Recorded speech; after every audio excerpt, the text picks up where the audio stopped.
The COVID-19 vaccines can be our chance to get back to our plans, to get back to each other, to life. But it's okay to have questions like, can the vaccines give you COVID-19? You cannot get COVID-19 from a vaccine. Find the latest information at getvaccineanswers.org.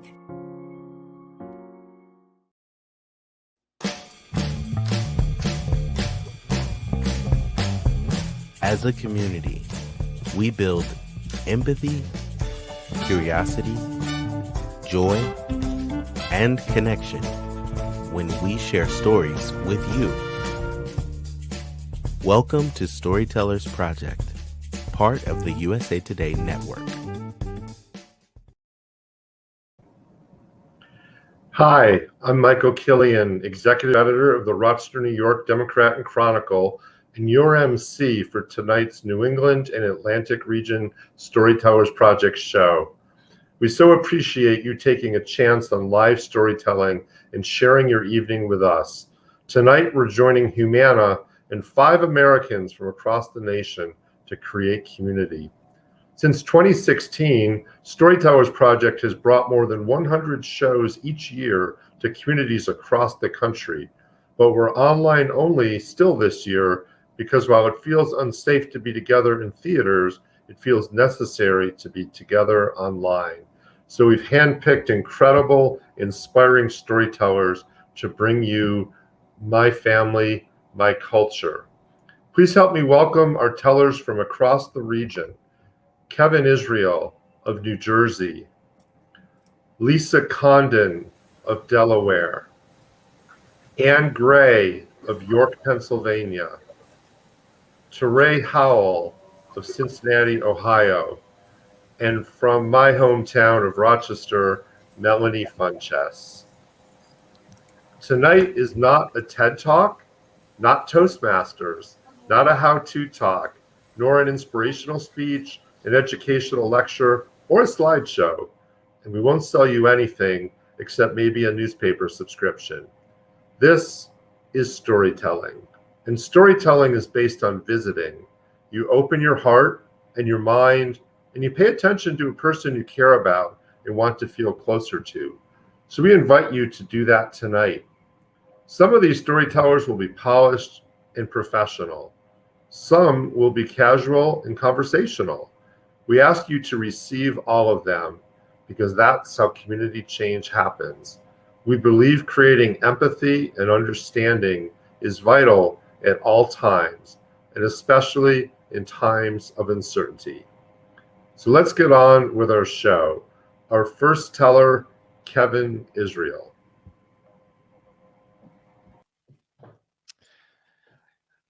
Last week, I deadlifted 405 pounds. I only bring that up because I was traditionally very small as a kid. I was a small, skinny kid in elementary school and middle school and even into high school. And as a kid, if you're small, you're an easy target to be picked on. And I was picked on a lot. To make it worse, my last name was Israel. And as everyone knows, bullies go for the low-hanging fruit. And there's no lower-hanging fruit than your last name. The only kid who had it worse than me was named Balls. Jim Balls got a lot worse than Kevin Israel, but I still took my share. Now, add on top of that, I was the only Jewish kid in school. And that made it really tough because I quickly became the go-to for all things Jewish. Whenever a Jewish holiday came up, I would be called on to talk about it. I was supposed to be the repository for all things Jewish. The problem was I wasn't brought up very religious, so I really didn't know anything about being Jewish. But after a while, I got tired of saying, I don't know. So I just started making stuff up. At one point, I told a group of kids that Jewish people could glow in the dark. So I apologize for that. Although I wish I could be there for when one of them actually asked a Jewish person to turn off the lights. That must have been pretty funny. So life moved on, and I got into high school, and I made a good group of friends. I was in the marching band, and which didn't really add to my social cachet, but I had a good group of friends. But I was still getting picked on a lot, and I was still a real small kid. So again, I was still an easy target, and it was never very easy for me. But around my junior year of high school, it was, I think, the spring of my junior year of high school, in my biology class, I sat between my two worst tormentors. And my mom always told me that I should just stand up for myself. If somebody's picking on you, if somebody's taking advantage of you, you need to stand up for yourself, which is always easy for the person to say who's not about to get punched in the face. But I never really took my mom's advice because I wasn't a fighter and I just wasn't a violent kid. And so I just never stood up for myself. But this one fateful day in biology class, the teacher had left early and I was sitting between these two kids who just constantly went after me ruthlessly. And I was getting up, getting ready to leave, trying to sneak out without too much harm. And one of them got in my way and said, "Hey, Israel, how was Passover? Did you bring any matzah?" And now I was actually just impressed that this kid even knew that Passover and matzah had anything to do with each other. I figured the moron didn't know anything about Passover. And then I realized that I actually had just said that out loud. And I stepped back and I was getting ready to get punched. And then his buddy was behind me and he whispered in my ear, "Yeah, kike, tell us about it." And I don't know what happened. Something about that word, something about years of just being picked on. And I just snapped. And I turned around and the kid must have seen the look in my eyes. And he went to step away from me and I grabbed him and I threw him. And he fell into one of the lab tables in our biology room. And he hit the corner of it and he just crumpled to the ground. And I immediately knew something very bad had just happened. But I was so worked up and so hyped up on adrenaline and so angry that I just left. And I went, it was the end of the day, and I went and I got right onto the bus and I went home. And I don't even remember the bus ride home. I was just so worked up. And I get home and I go into my house and I immediately see my mom. And my mom could see that I was upset. And I immediately tell her the story. I told her, this kid, he called me a kike and I threw him. And my mom said, "Well, good. You finally stood up for yourself." And I said, "Yeah, that doesn't really feel like that, though." And she goes, "Well, now they're going to stop picking on you." And I said, "Well, I'm about to get in a lot of trouble." And she said, "Well, then you're not going to school tomorrow. And I'm going to call the principal and we're going to take care of this." And I said, "Look, you can't do that because then I'm just going to get picked on more if I don't show up. I have to go at least back to school." So she said, "All right, but if you have any problems, tell them to call me." I said, "Okay." So the next day I went back to school and in homeroom at the start of every day, they had a call list. And the call list was all the kids who got in trouble the previous day and then would have to go to the principal's office to find out what their punishment was. And the list was always the same name of degenerate kids who got in trouble every day. And we all had them in school, just the kid. And they would just nod and just go down. I don't know how many kids spent every day in detention, but it always seemed like a lot. My name was never on the call list. I was a pretty good kid. And so that day, our homeroom teacher was going through the list and he gets to the eyes and he goes, "Kevin, Israel?" And he looks at me and I just nodded and he goes, "I don't even want to know what you could have done." But I got up and I left class and I went to go to the principal's office. And as I was walking down the stairwell, I passed my biology teacher and he looks at me and goes, "Kevin, what did you do to Ricky? He went to the hospital." And I said, "Well, he said something anti-Semitic." And I just saw in his face that he didn't know how to respond. And he goes, "Well, good luck." And I said, "Yeah." And I continued on down to the principal's office. And I get to the principal's office and I walk in and I knew the principal and my mom knew the principal. My mom was very involved in the school. We were very active in all the different school functions. So we all knew each other. And he sits me down and he looks and he goes, "Kevin, what happened? Ricky went to the hospital and you ruptured his spleen." And I said, "He called me a kike." And the minute I said that, and I don't know why, I just broke down crying and I couldn't stop crying. And he must have seen how broken up I was about this. And he goes, "Kevin, I understand it's a horrible thing to say, but you can't physically attack a kid." And this was a different time. This was in the mid-90s. So bullying didn't receive all the attention that it does today. And people weren't as sensitive about it. Everybody would just say, "Ignore it and it'll go away." And I just said, I couldn't anymore. And he goes, "Well, you should have come to us and we would have done something." And I said, "You wouldn't have done anything. Nothing would have changed for me. Like maybe he would have gotten detention, but I would have still kept getting picked on." And he said, "Kevin, you're going to have to be suspended for this. This is going to go on your permanent record." And I was like, "Oh no, my permanent record." And when you were in high school, your permanent record was the most important thing in your life. You thought your permanent record was going to stay with you to the day you died. Like that was going to affect your college and your future jobs and maybe what wife you got. Like I was sure that the permanent record was just going to be with me till the day I died. And I said, "You can't." I said, I'm never going to get into college. And he goes, "Kevin, there's nothing we can do. I'm going to have to call your mom." And the minute he said my mom, I looked up and I said, yeah, you know what? Give her a call. And she said, all right. So he reaches up and picks the phone up and dials a number. And he says, hello, Mrs. Israel. This is Principal. And he didn't even get his name out. And I heard my mom through the phone just start screaming. And I couldn't hear every word she was saying, but I did hear words like anti-Semitism and lawsuit and prosecution and newspaper. And she kept screaming. He didn't get to say a word. And finally, he put his hand over the receiver and he looked at me and he said, Kevin, maybe you should go wait outside. So I said, oh, I get it. I've been there. And I got up and I walked and I went outside and I closed the door and I sat in one of the chairs right outside his office. And for the next 5 minutes, I proceeded to listen to him get yelled at like I had gotten yelled at so many times by my mom. And now I knew my mom had a set of lungs on her, but I didn't know she could scream so loud that I could hear her through a phone, across a room, and through a hardwood door. But I heard almost every word this lady said to this guy, and he got it good. And finally, I heard him hang up the phone. And I heard him say, Kevin, come back in here. So I came back in and I sat down and he said, look, Kevin, I talked to your mom and I understand that it's a really difficult situation and, people shouldn't be saying these kinds of things. And we're going to talk to Ricky's parents and she'll come to some kind of agreement. And we're going to work out an in-school suspension for you that won't go on your permanent record. But, there's got to be some punishment. And he said, so go back to homeroom. And when Ricky gets back, we're going to figure it out. And as I walked back to my homeroom, I was like, oh my God, this isn't going on my permanent record. My mom saved me. Like she saved my entire future. I was just stunned that this had all happened and that I wasn't going to be going to prison for this incident. And so we did get in-school suspension. And for the week after he got back, we had to spend every lunch together. It was just the two of us sitting at a lunch table. And for the first couple of days, it was awkward, but then we finally got to talking and we talked about the whole situation. And it turned out Ricky had no idea what he was saying to me. He didn't know what that word meant. He didn't know that it was one of the most terrible words used to subjugate an entire race of people where millions of people were killed. And he just didn't know what it meant. He didn't know the impact it was going to have on me. It was a word I think he said he had heard his father say, and he didn't know. It was just something he wanted to say that was going to upset me. He didn't know what it meant. And I told him, and he got it. And by the end of the week, we sort of come to an understanding. I wouldn't say we were friends, but we shook hands at the end of the week, and we never had a problem again after that. And to be honest, I never had a problem with anybody after that. I don't know if they were just afraid of Jews across the board after that, or if they thought I was some kind of psycho that could rupture spleens by looking at them. But whatever it was, nobody ever really bothered me again. And it was really all thanks to my mom, number one, telling me to stick up for myself, and then my mom also having my back during that really difficult day.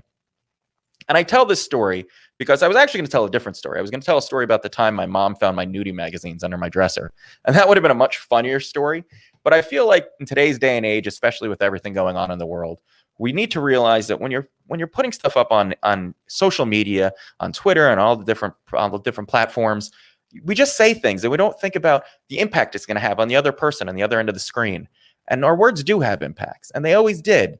And today, more than ever, we need to be aware of the things we're saying. And I think if maybe we just put our laptops and our phones down and we sat down and talked to each other and had normal conversations, we'd probably come to more understandings like that. And I really hope that's what we can do. So maybe that's something to think about. And I promise next time I will tell the story about the time my mom found my nudie magazines under my dresser. Kevin, thank you for bringing us back to your wonder years and for telling a story that ultimately, as you said at the end, is about empathy and understanding. Thank you very much.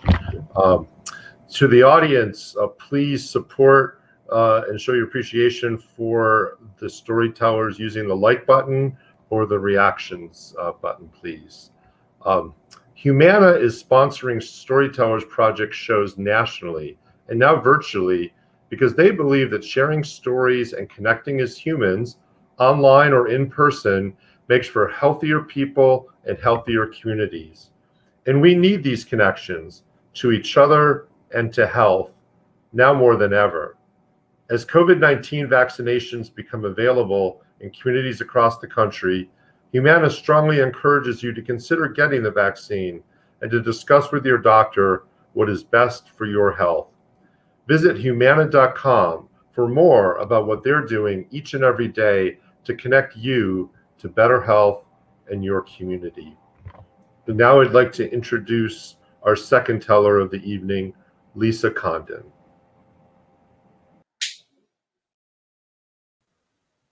Thank you, Michael. I'm excited to be here. So imagine, if you will, a really beautiful day, August 2001. I was in Vermont, and for those of you that know Vermont, it's beautiful that time of year. Usually you only get about 4 weeks of really nice weather there, and this was one of those days. And I was looking out at Lake Champlain, and I was packing my car.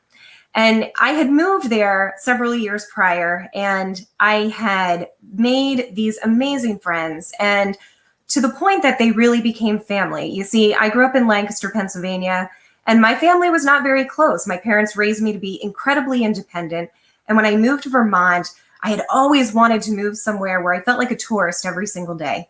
And I did. And I loved it. And I loved these friends. So I'm surrounded by about 15 of them as I'm packing my trunk. And there's tears and there's champagne because I was leaving.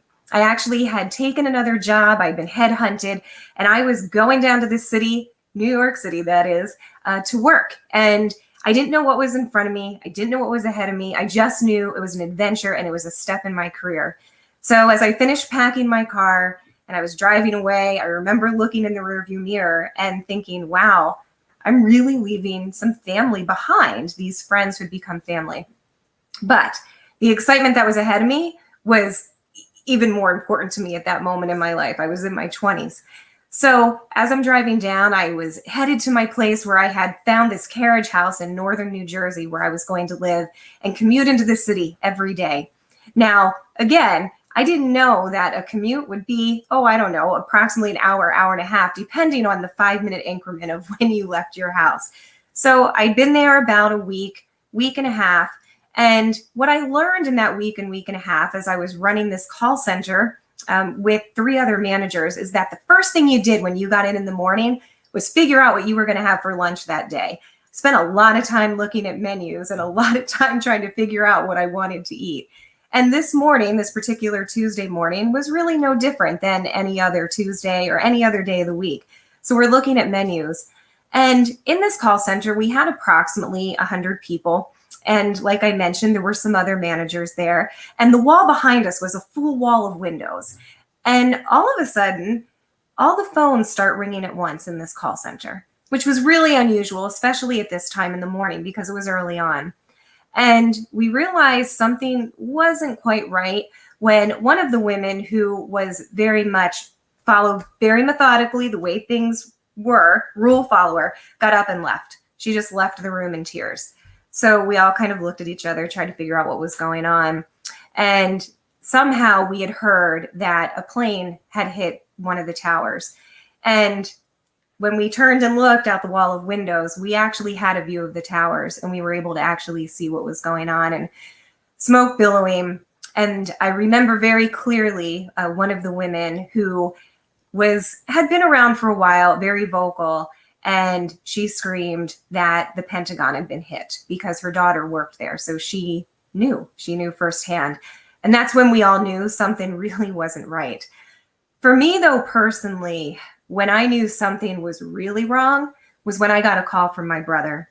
And as I mentioned, I grew up in a family where we were family, but we weren't very close. And so for my brother to call me and wonder, how close am I to all of this? I knew that something was really wrong. And so finally, we were able to leave. All of us were able to leave. And as you can imagine, when you witness something so horrific and you're trying to figure out what to do, and I was in a place that I did not have the friends that I'd had in Vermont that I had just left, and I did not have close family around. What do I do and where do I go? And so that evening, I made a very clear decision that I was leaving. But what was interesting for me is I actually decided to go back home to Lancaster County, where I was from. And I wanted to be with the family that raised me, that I hadn't lived near since the time I was 17 years old. And again, when you go through trauma like that, I think we all, decipher it differently and feel it differently. And I felt it very deeply. And so when I went home, I did a bout with anxiety and panic attacks and trying to figure out what to do. And I never really had open conversation with either of my parents prior to this. And so one day, after about a week and a half of being at home, I remember very clearly sitting on my father's porch. We were in these rocking lounge chairs on his porch, kind of the old ones where you would have them as beach chairs, but they rocked. We were drinking some iced tea, and I just broke down crying. And I was the most vulnerable I'd probably ever been in my life with my father, who I had never really been that close to since I had been maybe 2, 3, 4 years old.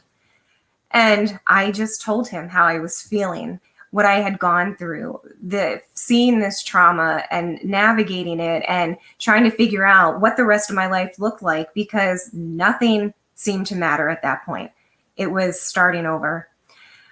And in talking with him and being that vulnerable and that authentic, in those moments, we went from being just father-daughter relationship and just being blood family to actually connecting on a really deep level as not only father and daughter, but adult to adult. And he shared with me in those moments that his life, he had had bouts with depression, with anxiety, with panic attacks. I had never known. He never showed that to me. And so he was able to really empathize with me, what he was going through and what he had gone through and what I was going through. And I can't tell you how that changed our relationship from that point on until the day he passed away. I told him everything. We talked through everything after that. And it made for such an amazing relationship, one that I never expected. So what we decided in those moments was that I really wanted to go back to where I had created this, what I call family. It's my friends who became my family, because that's where I was most motivated. I wanted to go back to Vermont, to a place where I was thriving and knew that I could continue to thrive. And his only caveat in making sure that I got there safely was that I stopped to see my grandmother before I left, and that was his mother. And so the next morning I stopped to see her, and then I left for Vermont. My car packed just as it had been when I had moved away from Vermont. That was the last time I saw my grandmother too. So somehow my dad was connected and he just knew. So I found myself driving the same path that I had left Vermont, driving back to Vermont. And when I got there, I was going to be a roommate with somebody I had worked with prior. And I showed up, and those same friends that were there to help pack my car, they were there to help unpack it. And the hugs and the tears were very different. It was about having me back, but also knowing the devastation that I had gone through. And what I learned through all of this, when you talk about your family and your culture, is you have your own family by blood, and the culture around that and the family you build with that is one thing. And the family you build with friends is something really different. And I was very lucky to have found them both through tragedy.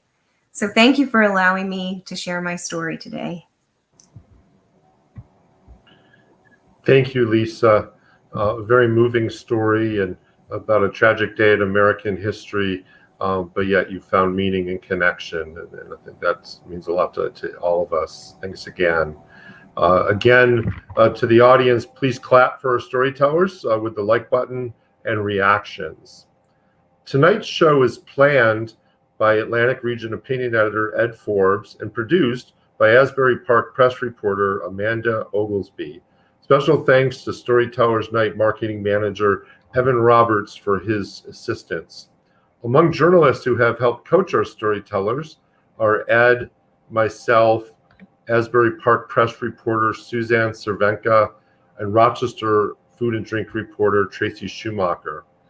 Our show benefits from the support of Gannett newsrooms, including the Asbury Park Press, the Bergen Record, the Rochester Democrat Chronicle, and the York Daily Record.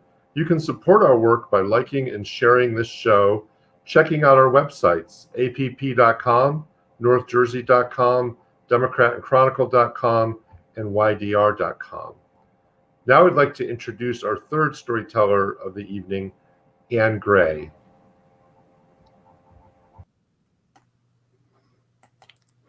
Many of my family stories are centered around photographs. My mother tells the story of when she and my dad took my sister on a picnic when she was not yet 2. Now, my dad was stationed in the Air Force in Great Falls, Montana, so their picnic was up in the mountains. My mom turns around, and there's the baby sitting on the edge of a cliff. Dad says it wasn't a cliff, there were more steps beneath her, and he was beneath her, taking her picture. Perfectly safe, he says.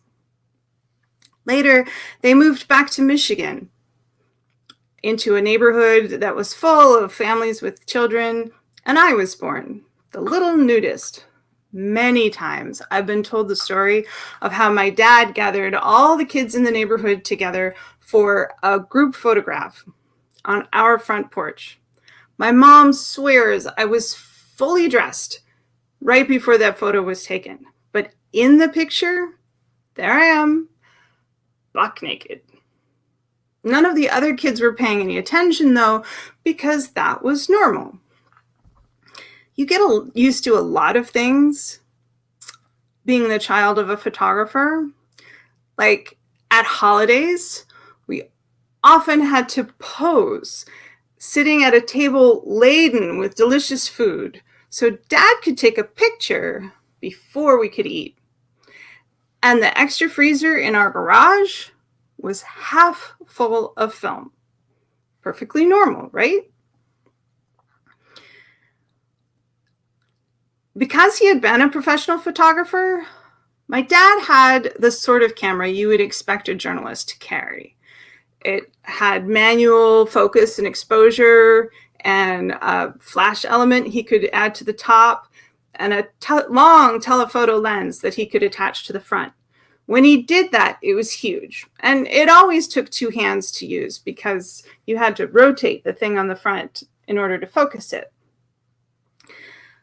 Since he had been a professional photographer, when we were little, he used slide film. So it was never all that strange to me that we didn't have family photos around the house. What we had instead were slideshows.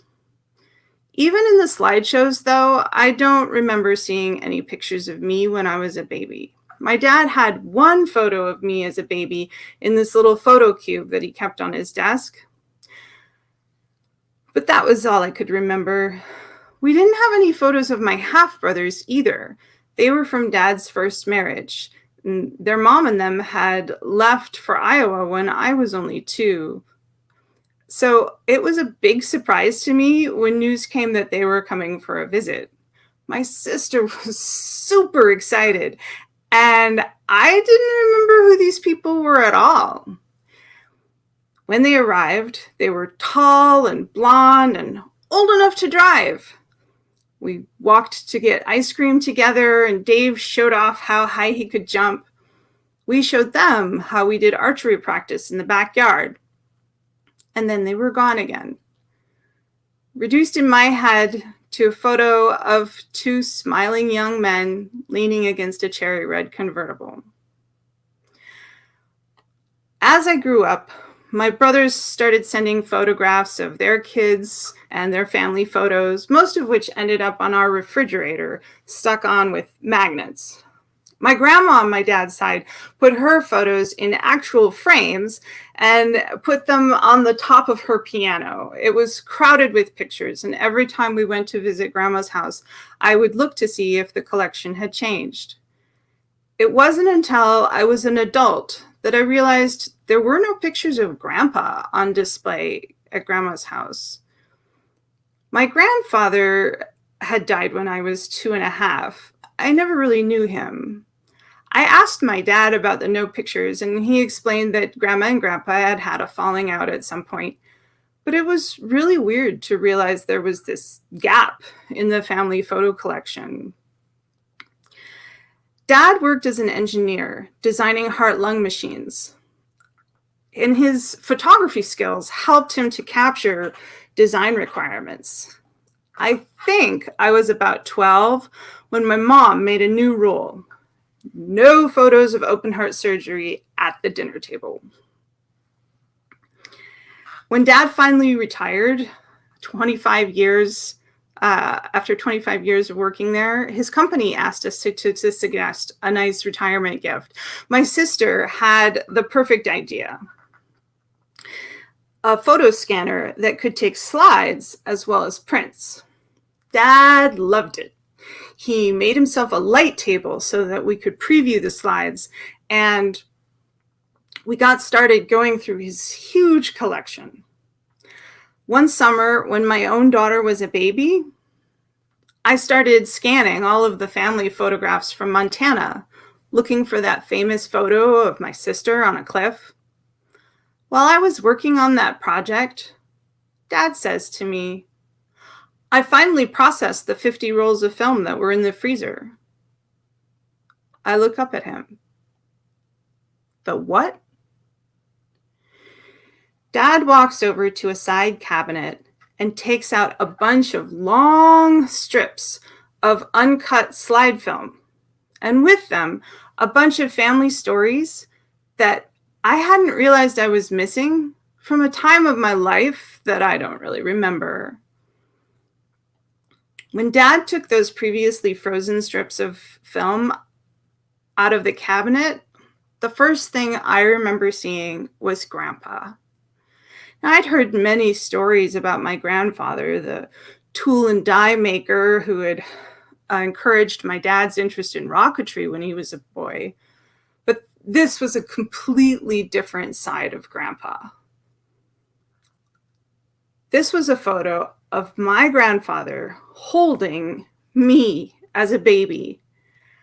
And oh, I wish you could see the love that was on his face and on mine. It was wild and sweet.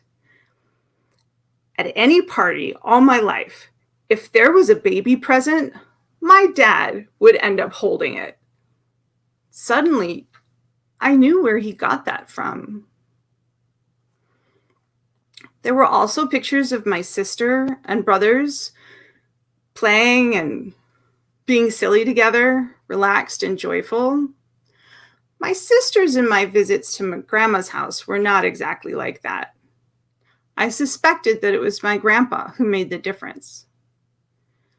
Later, I learned that Grandpa had taken the boys every Saturday while Dad was in Montana to give their mom a break, but also just to spend time with them.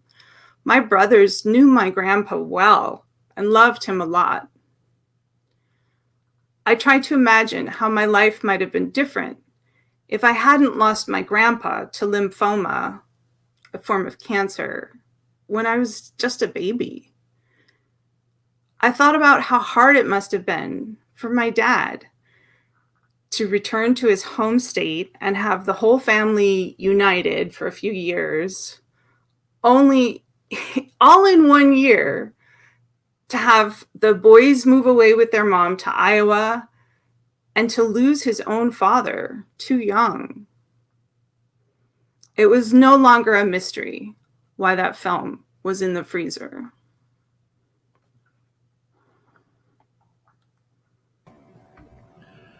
And thank you. As you make clear through your story, family photographs are central to our understanding of our own lives and the people who we love and who love us.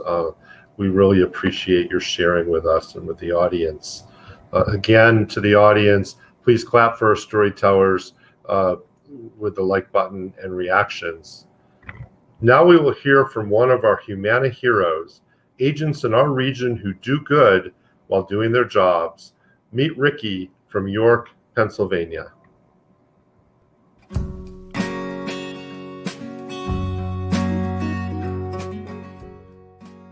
Hello, my name is Ricky Bugg Sr., and I'm a licensed Humana career field sales agent. My commitment to caring for the health of people is not something I do just to make a living, but because it's a calling from which I receive much joy. I recently called to check in on one of my Humana members. He was so glad to get my call and was excited to share with me that he had recently come home from the hospital, sick with both COVID and pneumonia.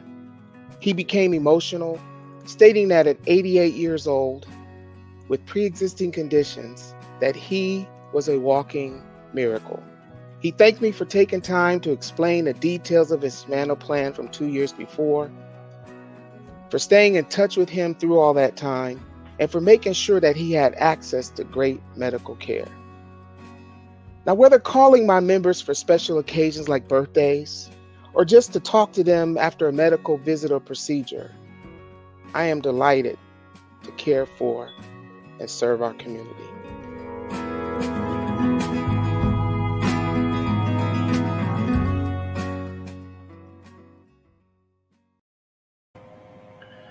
Now I'd like to introduce our fourth storyteller of the night, Teray Howell. So my first memory of moving from New York City, South Bronx to be specific, to Cincinnati is about the summer of 1990. Ninja Turtles were the biggest movie out. I had Ninja Turtle everything. My favorite was Michelangelo. It was just a good summer to be a kid, all things included. But as I got out and got to know more and more kids in the neighborhood, and more kids got to know me, I found I was just getting teased for anything. I mean, my accent, my complexion, my hair was long and braided, which wasn't in at the time. So I just really felt like I didn't fit in. I felt like I didn't belong. And after spending a lot of that summer telling my mom that, I just wish I could fit in. I wish people, would accept me. My mom told me something that stuck with me for a long time. Stuck with me for forever, actually. You're not made to fit in, she told me. You're made to stand out. And the trick to life is standing out for the right reasons. And that's something I took with me. But of course, being 4 years old, it was just something that took a little longer for me to develop. So over the years, I got thicker skin. I got a little more quick-witted as time went on. And that's when I also developed my love for music. I mean, anything that played, from songs in movies, songs on the radio, songs in video games. It didn't matter what it was. I was head over heels in love with music. And it just felt to me like this is where I belong. This is my fraternity. This is my home. These people get me. So I spent the next few summers writing songs in private, writing poetry, writing rap songs in private, and occasionally I would pop out with a trusted friend and tell him, hey, my dad brought home this mixtape. I heard this guy say this, and it would secretly be a song or a verse I wrote. And if they liked it, then I would say, hey, that was me. And if they didn't, I'd be like, yeah, I don't know what this guy's talking about. He's terrible. He should retire right then and there. But thankfully, over those summers, I got enough good responses that I was confident in my gift. I still kept it under wraps for about another summer until the 8th grade. There was a writing assignment where we had to write a poem basically about our life, either our neighborhood, our family, anything we wanted, just had to be about you. So I chose to write about growing up in my neighborhood. It was a bit of a social commentary piece. I grew up in a bit of a rough neighborhood, but I feel like I made the piece relatable. And I remember there was a line in the poem that said, I'm from where hoop dreams deflate and nobody graduates.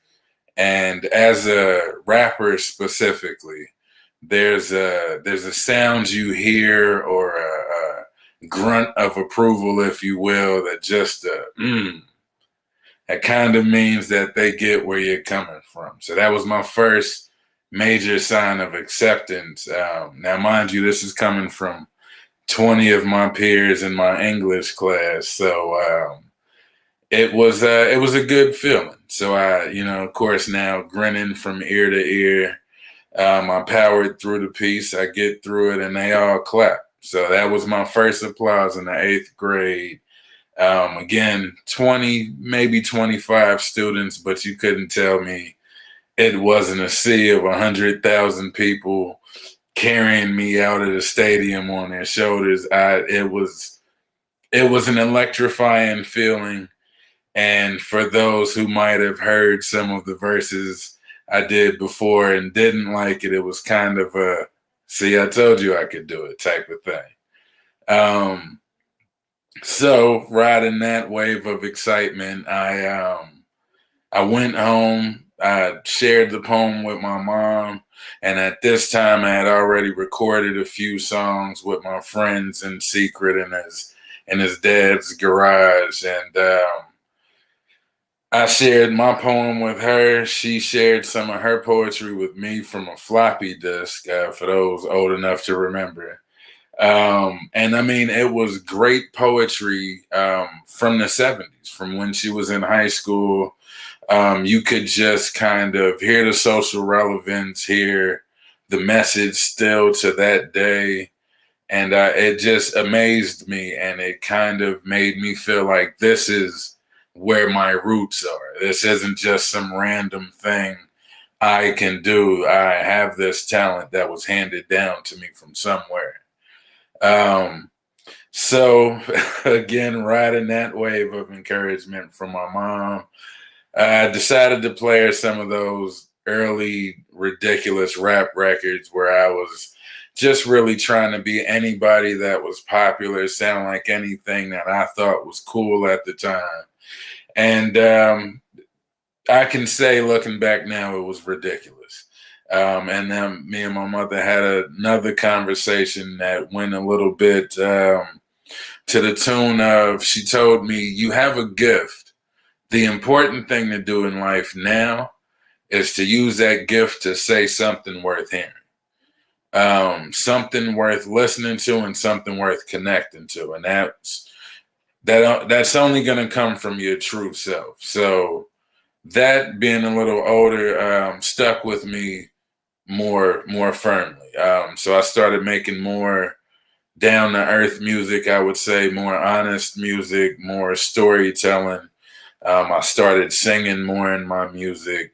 Still did it a little bit less than I would do the popular music. But then by the time I get to college at UC, I meet Jenny Faith Wright, who's also known as Black Butterfly. And she just taught me everything I needed to know about performing, how to sharpen my message to my specific fan base, how to craft my unique vision into something that's a grander scheme. And because of her work with me and our work with each other, I was able to open up for The Last Poets, Sheehan, a number of artists, which are my favorite poets. And it was just, to me, I felt like we kept, and when I say we, I mean my village that I had that accepted me for me. But I felt like we just kept riding our momentum upwards and upwards. Few years after that, I ended up moving to LA to get married.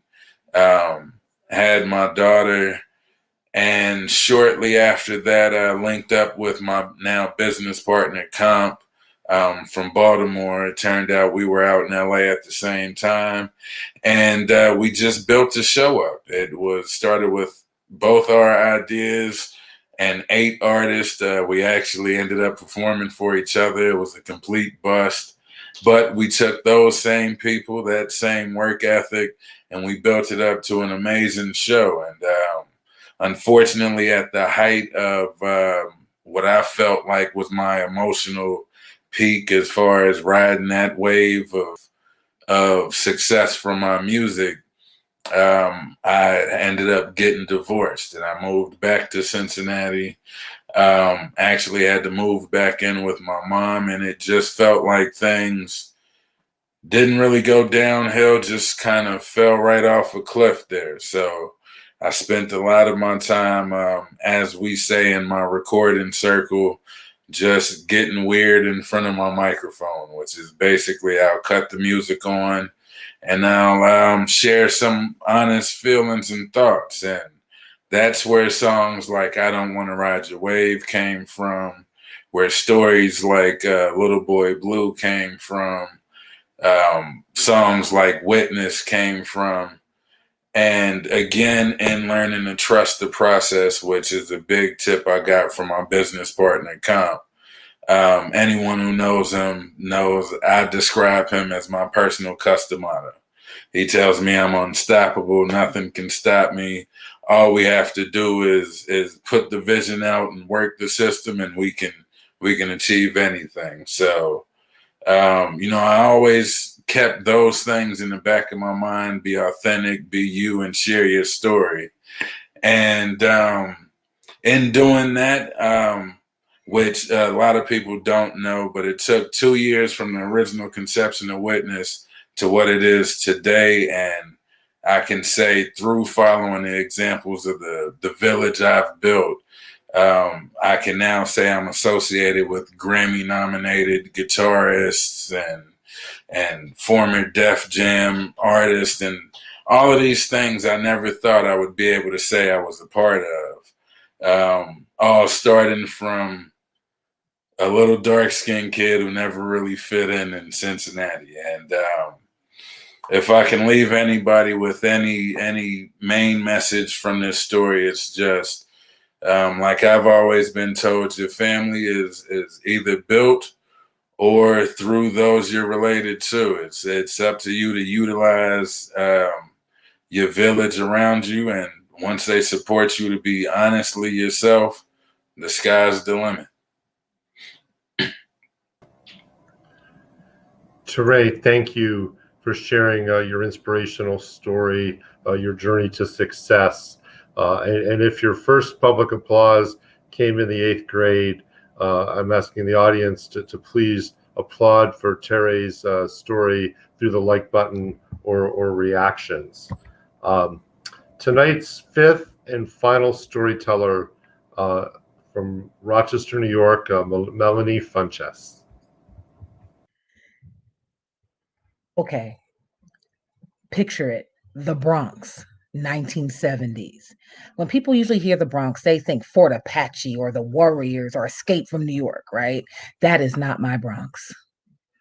My Bronx is hot summer nights, piraguas and knishes with mustard, kids running and conga drums playing, and people playing Red Rover and Skelly and Red Light, Green Light. This is my Bronx. And in my Bronx, I had aunties, right? I had aunties. I had Auntie Star. I had Miss Brenda. I had Cookie and Dee Dee Mom. That was actually her name, Cookie and Dee Dee Mom. And I had Miss Roberta. And Miss Roberta lived on the 4th floor. And she made sure I never missed the ice cream truck, right? So she would wrap up the change inside the paper towel or inside a tissue, and she'd drop it. And I'd stand there and I'd catch it and I'd run for the ice cream truck. Miss Brenda and Miss Star made sure that my clothes were washed and my hair was done. And they all did this thing because my mother had schizophrenia and my mother wasn't well. But these women, the aunties, made sure that I was taken care of like every other kid.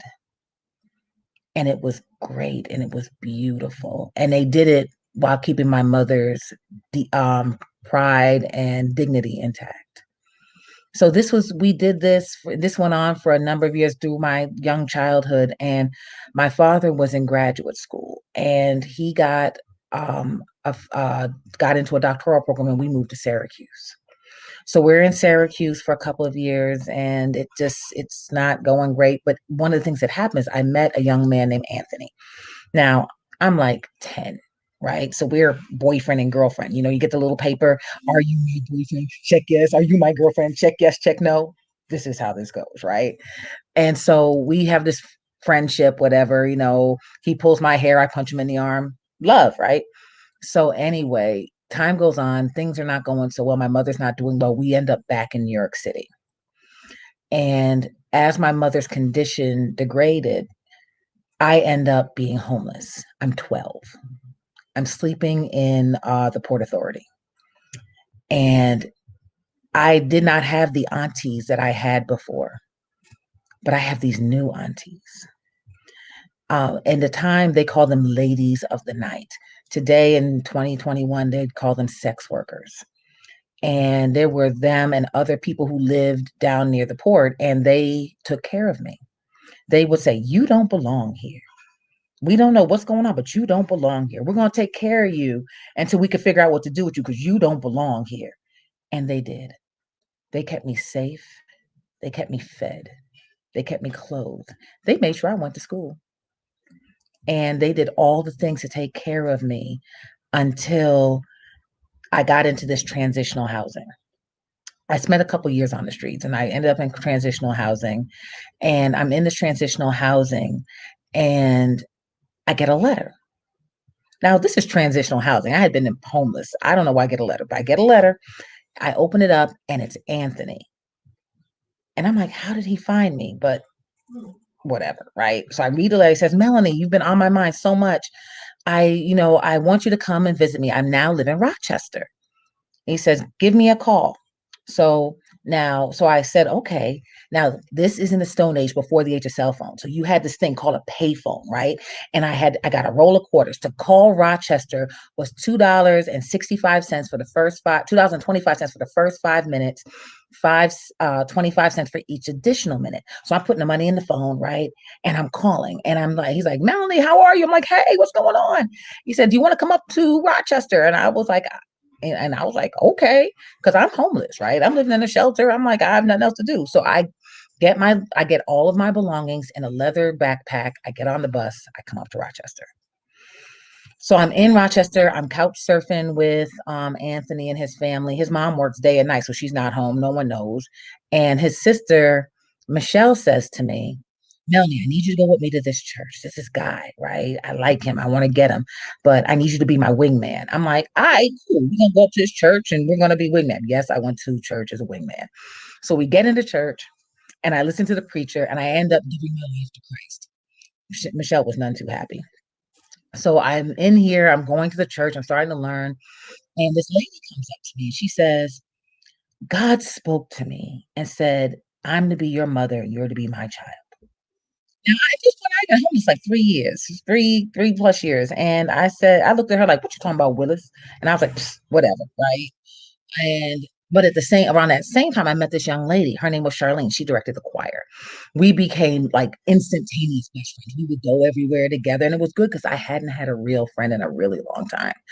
And we went around. So one day she says, after choir rehearsal, she says, come with me by my house because I need to change clothes, right? I said, okay. So we went to the house. I sat on the couch. I must have closed my eyes. Now, this is a big thing because having been homeless for a few years, I was great for being able to go 2, 3, 4 days without sleeping because you couldn't sleep just anywhere, right? So I must have closed my eyes. I opened my eyes and I'm wrapped up in this cocoon. And I'm looking around because it's like I'm swaddled and I can't move. And so I'm looking around and this old lady comes by with a wheelchair and like she's in the wheelchair, but she's pushing the wheelchair with her feet. And she stops and looks at me and she talks real slow. She says, gal, you was some powerful tired. Vaughn, she's up. And she just goes away. So I'm like, what is this? Where am I? What's going on? And a guy comes by, right? He said, gal, you was some powerful tired. Vaughn, she's up. And he walks away.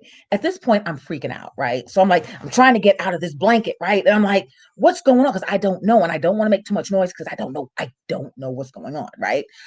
So this lady comes out and she says, hey, you were some powerful tired. And now at this point, I'm like, what is going on? And I'm starting to freak out. And no, let me out of here. Let me out. And I'm trying to get out the blankets. I can't get out of these blankets, right? So I'm screaming, I'm hollering, I'm just going nuts. So they go and I'm hearing the woman call, but I'm not there because I'm not used to being in places where bad things could happen to me, right? So I'm there, and this girl comes running downstairs, and she says, "Melanie, calm down. It's me, it's me, it's me." And I looked at her and I said, "B, I don't know you." And I am so upset. Then the woman looks at the girl and says, "Take off your glasses." The girl takes off her glasses. It's Charlene, my friend. And I'm looking and I'm trying to figure out what was going on. And I begin to cry. I happen to look at the woman. The woman is the woman who told me that God spoke to her and told her to be my mother and for me to be her child. The woman and Charlene are mother and daughter. My mother, who became my mom, had never told Charlene what God had said to her. Charlene had said she was hanging out with a new friend, but had never told her mother that I was that friend. At this point, I am weeping, crying. When I closed my eyes, it was Saturday. When I opened my eyes, it was Monday. And from that point, I stayed with my mom. She did become my mom, and I did become her child. And they became my family. Charlene became my sister, and we were a family until my mother drew her last breath, with me on her left and Charlene on her right. Family comes in all kinds of packages, all kinds of ways. The one common denominator of it all is love. If you have love, you have family. Don't judge, just love.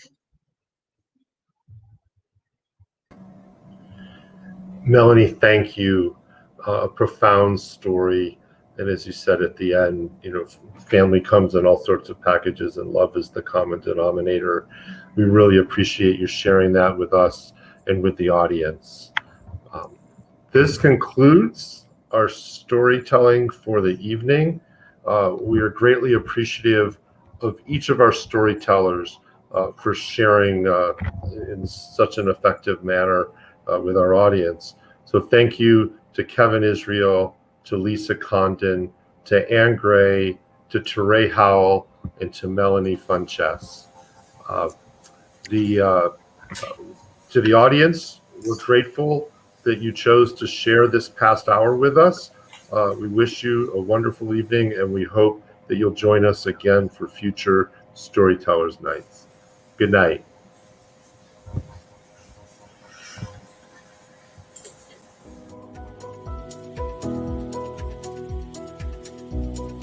I'm very optimistic about what the ultimate impact of these vaccines will be. When you get a certain percentage of the population vaccinated, we can create an umbrella of herd immunity literally over the entire country. That will take several months to occur, but I feel confident that if we get a substantial proportion of the population vaccinated, that we can actually end this epidemic as we know it in this country. The vaccine is important, and it's a protective measure. Wearing a mask is important also. Physical distancing of 6 feet is important. The vaccine is a huge step forward, but it is not a silver bullet. And so after people receive the vaccine, we still need to do the simple things that we know work.